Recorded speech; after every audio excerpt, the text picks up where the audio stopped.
Hi friends, ఈరోజు మేము ప్లాంటేషన్కి వచ్చాము.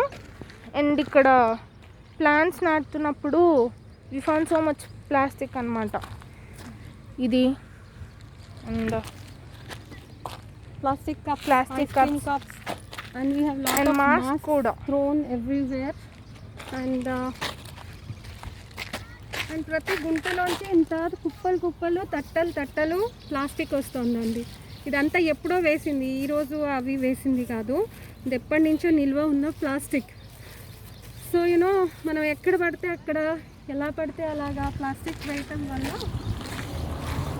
We are spending lot of money on cleaning all. అక్కడ అలా ఎంత ప్లాస్టిక్ వస్తుంది అంటే తవ్వుతున్నప్పుడు ఒక 2-3 బట్టలు, ప్లాస్టిక్, కప్పులు, బాటిల్స్, అన్ని బాటిల్స్.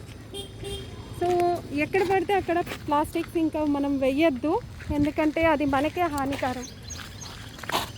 ఈ చెట్లు పెరగడం కూడా చాలా కష్టం అండి ఇలా వేస్తే. అచారీ కుంట దగ్గర చేస్తున్నాము. So I request all the residents, at least from now, please take care that you don't throw plastics on రోడ్ల పైన ఎక్కడ పడితే అక్కడ ప్లాస్టిక్స్ ఇంకా నుంచి వేయొద్దు. Let's be careful and cautious. చూడండి ఇన్ని వస్తున్నాయి చెత్త, ఇక్కడ హైలైట్ పెట్టండి. ఎంత ప్లాస్టిక్ వస్తుంది. We need to take initiative. ఇవన్నీ ఇక్కడ వేయకూడదు. అండ్ చూడండి ఇది